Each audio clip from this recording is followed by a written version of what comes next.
মাছ কিনতে গিয়ে এমন ঘটনা ঘটবে আমি কখনো ভাবতেই পারিনি। তাই আমি সকালে উঠে পড়েছিলাম এবং সেখান থেকে আমার মা যখন বলছিল মাছ কিনে আন, তাই আমি মাছ কিনতে আমার ছোটো হায়াবুসাটা নিয়ে বেরিয়ে গেলাম। এবং সেখানে আপনারা দেখতেই পাচ্ছেন আমি একটি রাস্তা দিয়ে যাচ্ছিলাম এবং কিছু দূর পরে আমাদের বাজার। তো আমাদের রাস্তাটি খুব ভালো ছিল না এবং একটুক্ষণ পরে বাজারে যখন চলে এসলাম সেখানে বাজারের দাম টাম জিজ্ঞাসা করার পর আমার তো ভয় লেগে গিয়েছিলো, কিছুটা হার্ট অ্যাটাক চলে এসেছিলো।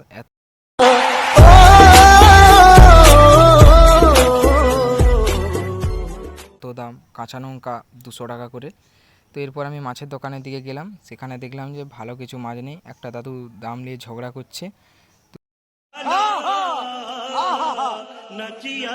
তো এরপর আমি সেখান থেকে চলে আসার ঠিক মনে করেছি এবং মনে আসলো যে দূরে আরেকটি বাজার হচ্ছে, সেটা হচ্ছে হন্যাঞ্চৌ। তাই আমি দেরি না করে সেই বাজারের দিকে যেতে লাগলাম।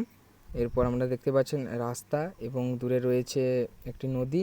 তো আমি দেরি না করে তাড়াতাড়ি যেতে লাগলাম, সাইকেলের স্পিডটাই অর্থাৎ আমার হায়াবুসার স্পিডটা আরও ডবল করে দিলাম। তো এরপর কিছুক্ষণ যাওয়ার পর আপনারা দেখতেই পাচ্ছেন সাইডে কত বাঁশবন কাশবন রয়েছে। তো যারা যারা ভিডিওটি দেখছেন প্লিজ দয়া করে সাবস্ক্রাইব করে দিবেন পরবর্তী ভিডিও পাওয়ার জন্য।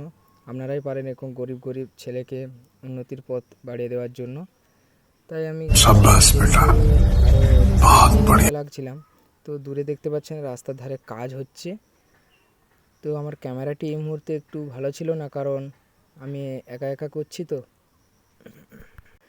একটু দূরে এখানে রয়েছে আমাদের মেশিন, যেখান থেকে আমাদের জমিন অর্থাৎ মাঠে জল সেচ করা হয়। তো এই যে দেখতে পাচ্ছেন নদীর নিচে মেশিনটি লাগানো আছে। এরপর কিছুক্ষণ পর আমি বাজারে চলে এসেছিলাম এবং মাছের একটি ভালো মাছ পছন্দ হওয়ার জন্য সেটিকে কাটতে বলেছিলাম এবং কাকু মাছ কাটছিল।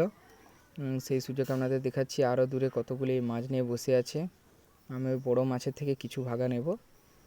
তাই আরও একটি দূরে যে কাকুটি বসে আছে তার কাছেও অনেক মাছ ছিল, তাই আপনাদের ক্যামেরাটি ভালো করে দেখাচ্ছি। তো দেখছেন এখানে এরকমই মাছ বিক্রি করা হয়। এরপর আমার মাছ নেওয়ার পর ব্যাগে সব পুরে নিয়ে আমি আবার হায়াবুসা নিয়ে বাড়ির দিকে রওনা দিলাম। তো ভিডিওটি শেষ পর্যন্ত দেখার জন্য ধন্যবাদ। চ্যানেলটিকে সাবস্ক্রাইব করে রাখবেন।